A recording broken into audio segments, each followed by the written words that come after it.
राज्य शिक्षा शोध एवं प्रशिक्षण परिषद बिहार पटना में आपका स्वागत है। हम लोग स्टूडेंट फलन किसे कहते हैं ये पिछले लेक्चर्स में हम लोग समझे थे। आज हम लोग फलन में प्रांत, सह प्रांत और परिसर का चर्चा करेंगे। टॉपिक फंक्शन है, फलन का स्टडी कर रहे हैं। अब इस फलन में हम आज स्टडी करेंगे, इसको हम लोग डोमेन कहते हैं और इसका हिंदी नाम प्रांत है। अब इसे हम प्रांत कहेंगे या डोमेन कहेंगे, डोमेन ऑफ ए फंक्शन।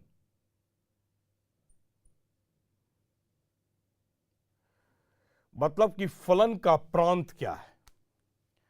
सबसे पहले एक हम फंक्शन लेते हैं। अभी फंक्शन को लिखने के लिए पिछले लेक्चर्स में देखे थे, F is a mapping from A to B, माने समुच्चय ए से समुच्चय बी की ओर का ये फलन है। ये एक फलन है। तो इस फलन में ये जो सेट ए है वो हमारा डोमेन कहलाता है, प्रांत कहलाता है, सेट ए। इसलिए आप डिफिनेशन में ये लिख सकते हैं कि समुच्चय ए को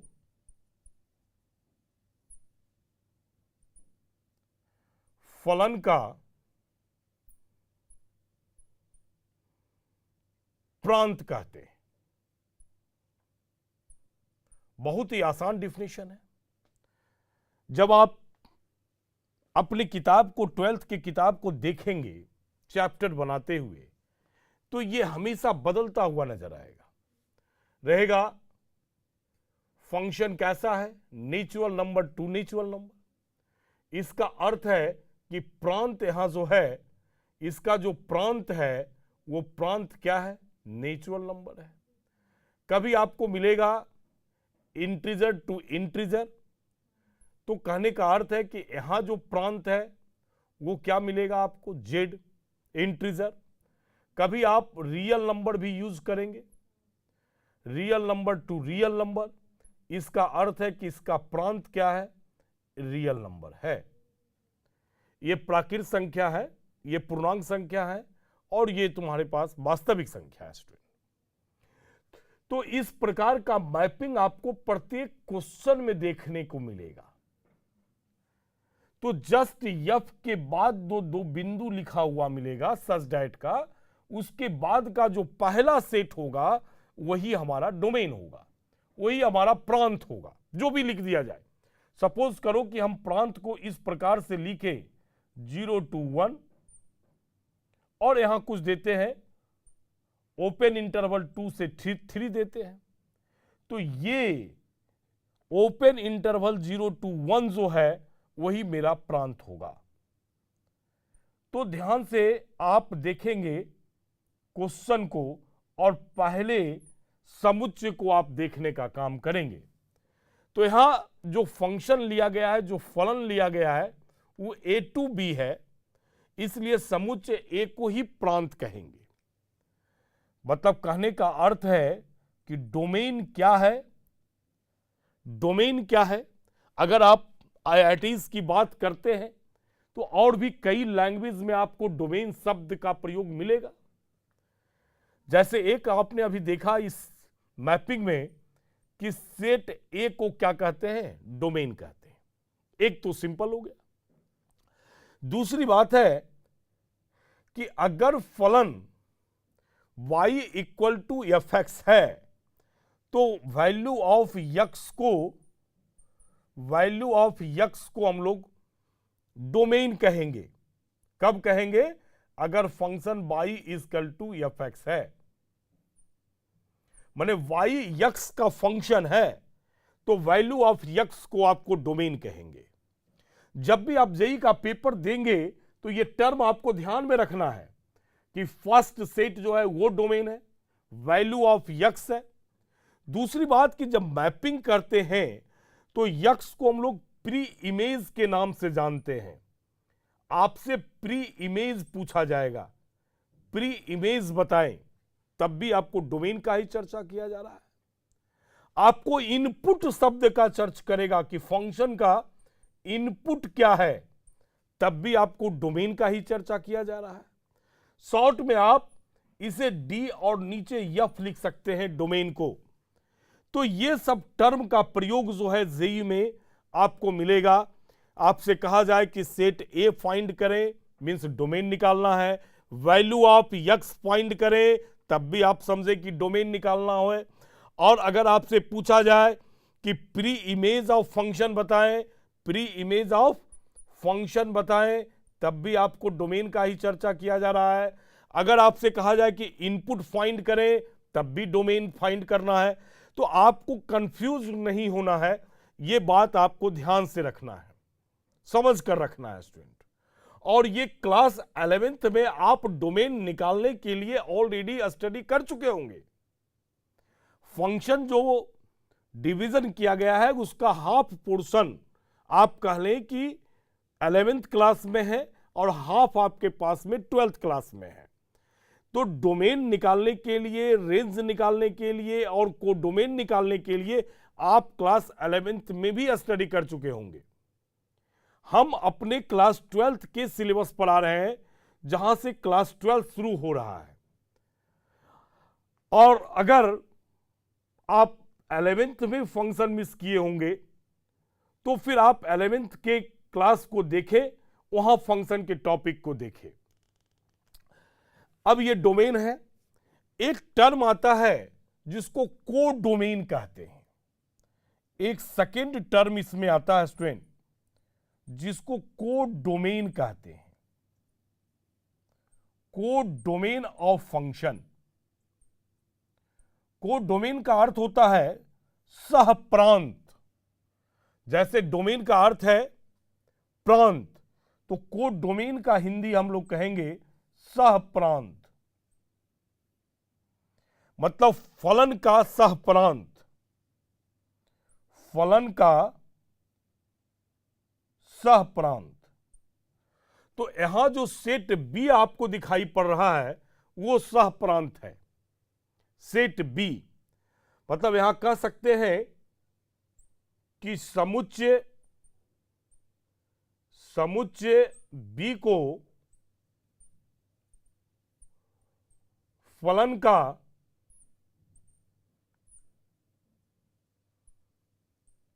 सहप्रांत कहते हैं, सहप्रांत कहते हैं। और जो कोडोमेन है, कोडोमेन, तो ये सिंपल हो गया कि कोडोमेन अगर आपसे कहा जाए तो आप सेट बी को फाइंड कर देंगे, सेट बी फाइंड कर देंगे। और सिंबॉलिक आप इसे सी और एफ लिख सकते हैं, कोडोमेन। तो सेट ए आपके पास में डोमेन हो गया और सेट बी जो है आपके पास में कोडोमेन हो गया। अगर जो पहले से एग्जांपल दिया गया है उस एग्जांपल से, जैसे first example number 1, example number 2, 3 और 4, अगर पहले एग्जांपल में हम पूछते आपसे कि इसका सहप्रांत क्या होगा, पहले एग्जांपल में पूछते, इसी में आपसे पूछते कि इसका सहप्रांत बताइए, तो आप इसके सेकंड पोजीशन वाले को देखेंगे तो सहप्रांत इसका नेचुरल नंबर है। अगर यहां भी देखेंगे तो इसका जो सहप्रांत है वो भी हमारे पास में नेचुरल नंबर है। यहां देखते हैं इसका जो सहप्रांत है इंटीजर है, सॉरी जेड लिखा हुआ है स्टूडेंट। जेड का मतलब है पूर्णांक संख्या है। कैसी संख्या है? पूर्णांक संख्या है। और यन जो लिखे हुए हैं वो कैसी संख्या है? प्राकृत संख्या है, नेचुरल नंबर। आर जो लिखते हैं उसको हम लोग कहते हैं वास्तविक संख्या, रियल नंबर।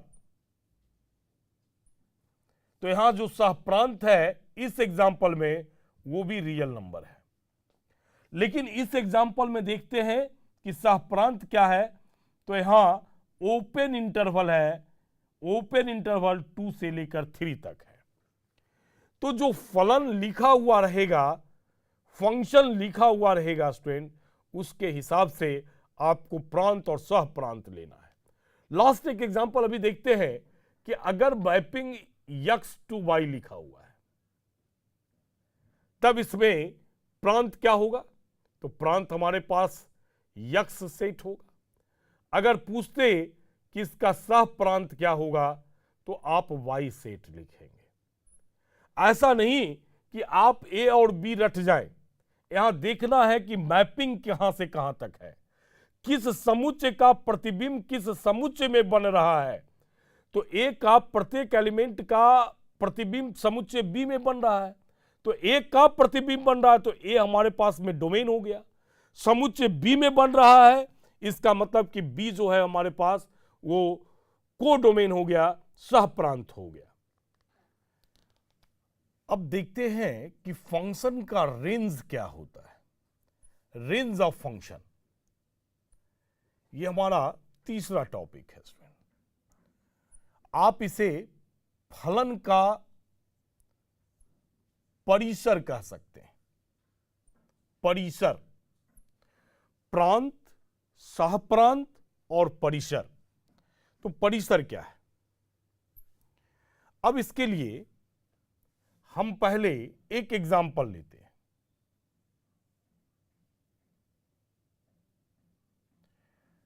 एग्जाम्पल इस प्रकार से लिखते हैं, सेट ए का एलिमेंट 1 2 3 4 और सेट बी का एलिमेंट 0 1 2 3 4 5 6 7 8 9 10 है,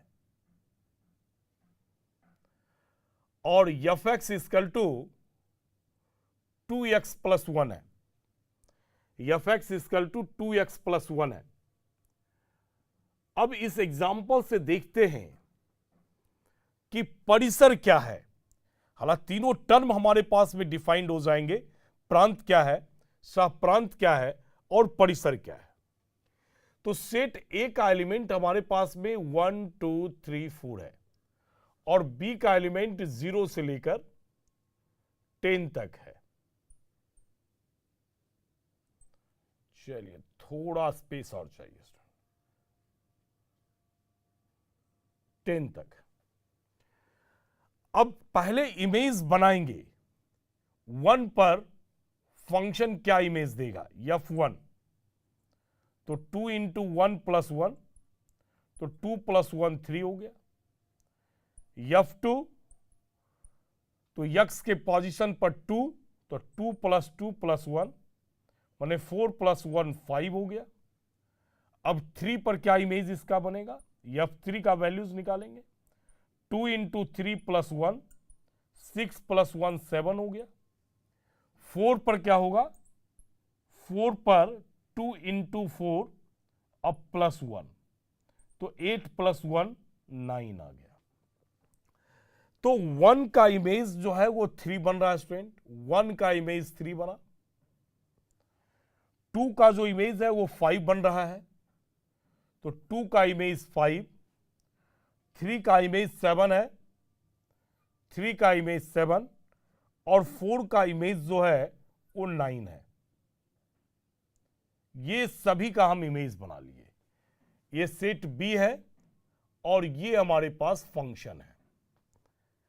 अब देखते हैं कि सेट ए का जो एलिमेंट है वो प्रांत कहलाता है। माने आपसे पूछते कि प्रांत क्या है, तो ए का एलिमेंट आप सिंपल बोल देते 1 2 3 4। अगर आपसे पूछते कि सहप्रांत क्या है, तो सेट बी के एलिमेंट का डाटा आप बता देते 0 1 2 एस ऑन 10। लेकिन रेंज क्या हो, तो जो इमेज बन रहा है स्टूडेंट वही रेंज है। इमेज जो बन रहा है मतलब सेट ए का प्रत्येक एलिमेंट सेट बी में जो इमेज बना रहा है जो प्रतिबिंब बना रहा है, उस प्रतिबिंब के समुच्चय को हम परिसर कहते हैं। तो आपसे जब पूछा जाए कि परिसर क्या है, तो आपका जवाब जो जो भी एलिमेंट इमेज के रूप में है उसका सेट बनाएंगे, 3, 5, 7, 9, ये हमारा परिसर है। तो कहने का अर्थ है कि अगर परिसर का हम डिफिनेशन की बात करें, तो अगर हमारे पास mapping f A to B है और इसकी परिभाषा बताएं, तो कहेंगे कि सेट बी में आपका प्रतिबिंब बन रहा है, तो प्रतिबिंब का से बने हुए समुच्चय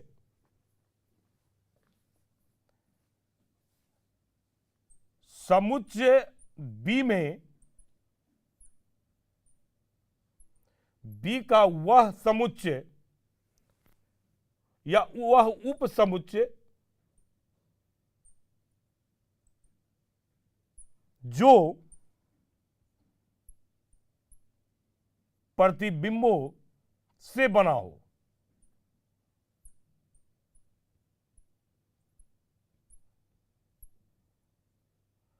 ये, या सीधे कहें कि प्रतिबिंब मों से बना समुच्चय परिसर कहलाता है।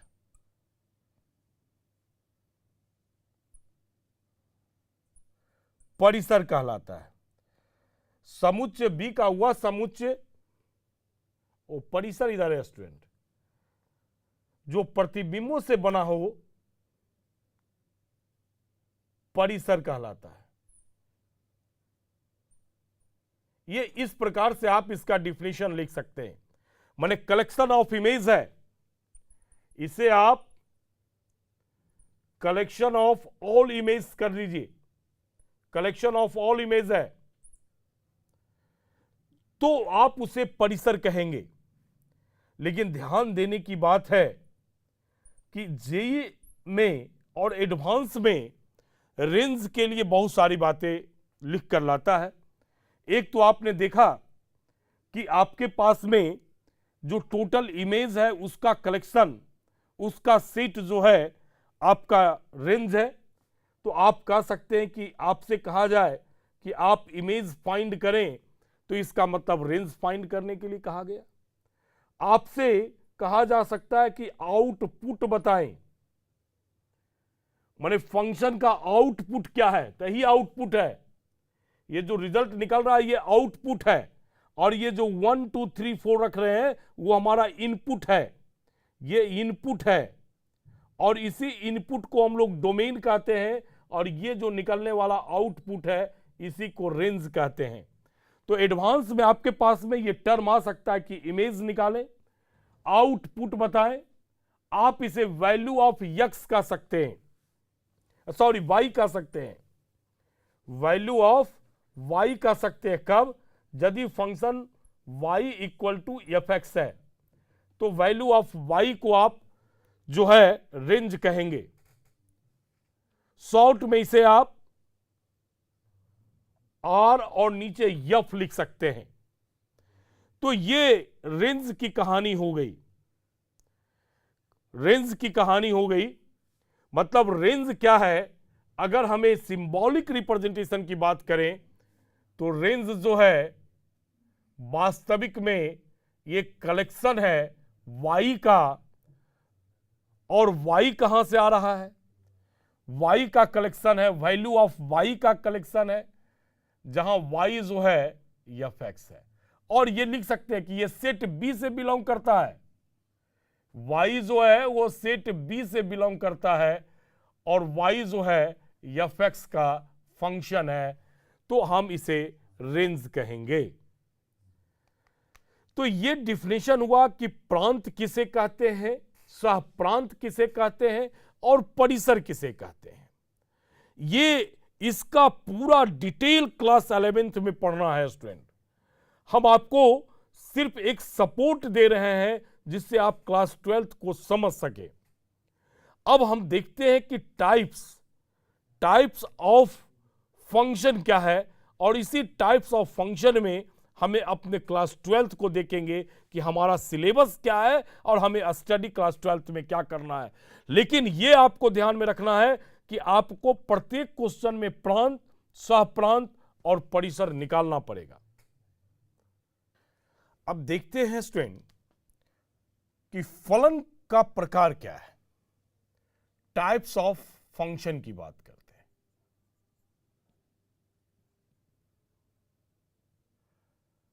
अभी हम टोटल टाइप्स का चर्चा कर रहे हैं, जो आप 11th में स्टडी भी किए होंगे और जो 12th में करना है। उसमें हम अपने सिलेबस को निकालेंगे कि 12th में हमें स्टडी क्या करना है, और जो रेस्ट बच गया इसका अर्थ है कि वो आप 11th में स्टडी कर चुके होंगे। ऐसा करते हैं कि फंक्शन है, इस फंक्शन को हम दो टाइप में बांटते हैं। एक टाइप हमारे पास एल्जेब्रिक फंक्शन कहलाता है, और दूसरा टाइप जो है वो ट्रांसडेंटल फंक्शन कहलाता है। ये दो टाइप का फंक्शन है, ट्रांसडेंटल फंक्शन और एल्जेब्रिक फंक्शन। आप इसे बीजगणितीय फलन कहेंगे,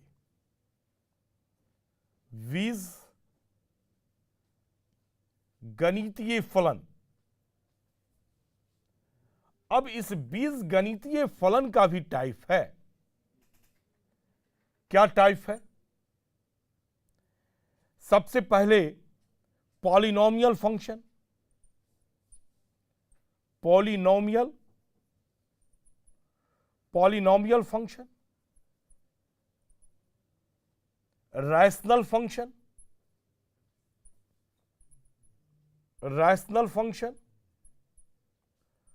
और इरैशनल फंक्शन। पॉलिनोमियल बहुपद फलन आप इसे कहेंगे, बहुपद फलन। उसके बाद रैशनल फंक्शन, आप रैशनल को परिमेय फलन कह सकते हैं, और इरैशनल को अपरिमेय फलन। अब हम इस पॉलिनोमियल फंक्शन को भी बांट सकते हैं। तो ये इसकी क्लासिफिकेशन है। हम अपने सिलेबस पर आ रहे हैं। यहां से ट्रांसडेंटल फंक्शन जो है, ये स्टूडेंट 4 पार्ट में आप इसे बांट सकते हैं। जो एल्जेब्रिक फंक्शन नहीं है वो ट्रांसडेंटल फंक्शन है, ऐसे भी आप उसको कह सकते हैं, समझ सकते हैं। एक्सपोनेंशियल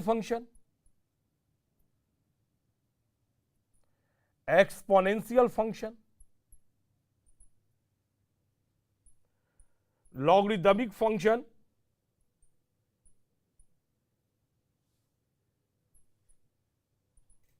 इसे आप घातांकीय फलन कहेंगे,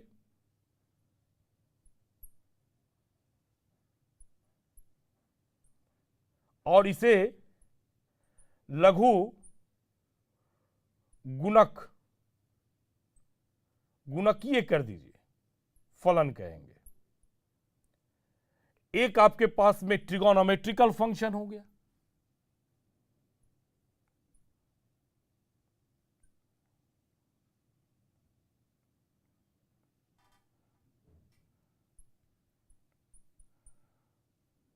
और एक हमारे पास इनवर्स ट्रिगोनोमेट्रिकल फंक्शन हो गया। नीचे लिख देते हैं, इनवर्स ट्रिगोनोमेट्रिकल फंक्शन। अब इसे आप त्रिकोणमितीय फलन कहेंगे,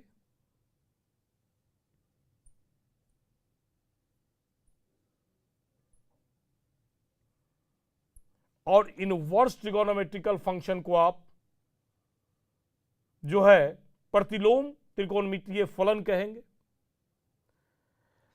और ये पूरा का पूरा सिलेबस फंक्शन का जो है वो क्लास 11th में है। इसमें से हम ये कह सकते हैं कि एक टॉपिक इनवर्स ट्रिगोनोमेट्रिकल फंक्शन ये हमारे पास क्लास 12th में पढ़ना है स्टूडेंट, और ये एक नए चैप्टर के रूप में जब आप फंक्शन पढ़ लेंगे तो आप देखेंगे कि आपके फंक्शन के लास्ट में ये इनवर्स ट्रिगोनोमेट्रिकल फंक्शन आपके पास में क्लास 12th में दिया हुआ है। तो इस पूरे स्टडी में ये बाकी जितने भी पार्ट आप पढ़े, rational, irrational, polynomial, exponential, logarithmic, trigonometrical, सारे का सारा सिलेबस आप क्लास 11th में पढ़ चुके हैं। यहाँ फंक्शन का सिर्फ एक ही टाइप इनवर्स ट्रिगोनोमेट्रिकल फंक्शन, ये आपका क्लास 12th में पढ़ना है। तो एक क्लासिफिकेशन फंक्शन का ये हो गया। अब इसमें से आप अपने सिलेबस को निकालें कि कहां तक हम 11th में पढ़े थे और कहां 12th में पढ़ना है। तो एक टॉपिक आप ध्यान रखेंगे कि ये क्लास 12th का स्टडी करना है। अब एक क्लासिफिकेशन फंक्शन का और भी देखते हैं स्टूडेंट। ये पूरा फंक्शन का क्लासिफिकेशन क्लास 12th का सिलेबस है, ये ध्यान रखेंगे। अब इसका जो मैपिंग करते हैं, हम इसे दो पार्ट में मैपिंग करते हैं, एक सेट ए को आधार बनाकर और एक सेट बी को आधार बनाकर। अब देखते हैं कि क्या मैपिंग है।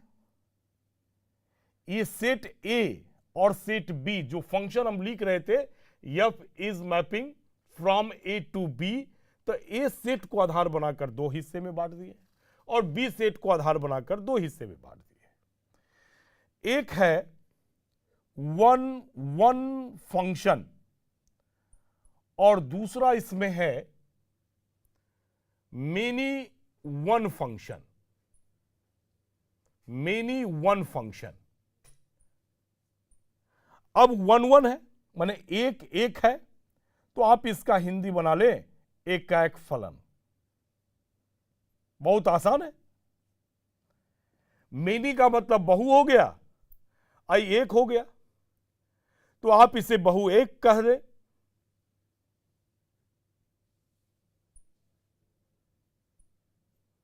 फलन कह ले। नाम बहुत आसान है। हां, लेकिन अगर इसी को जेई में देखा जाए तो वन फंक्शन को हम लोग इंजेक्टिव फंक्शन कहते हैं। ध्यान रखेंगे, बहुत इंपॉर्टेंट है इंजेक्टिव। जितने भी स्टूडेंट हमारा जेई का एग्जाम लिखने वाले हैं वो ध्यान रखेंगे, इंजेक्टिव फंक्शन आपको लिखा हुआ मिलेगा। इंजेक्टिव के बदले में इंजेक्शन शब्द का भी प्रयोग आपको मिल सकता है।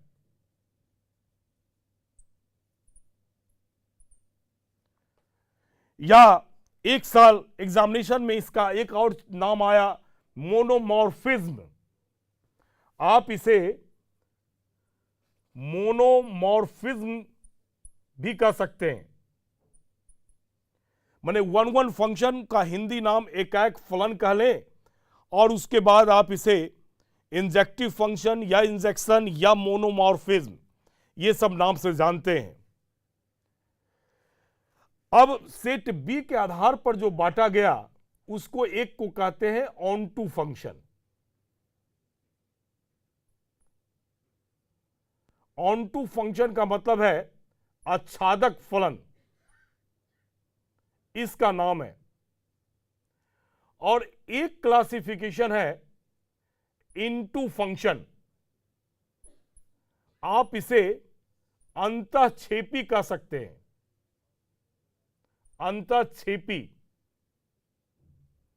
अंतःक्षेपी फलन कह सकते हैं आप इसे। तो ये फलन का टाइप है। एक बात और ध्यान रखिए, ये जो ऑनटू फलन है इसको हम लोग सर्जेक्टिव के नाम से जानते हैं।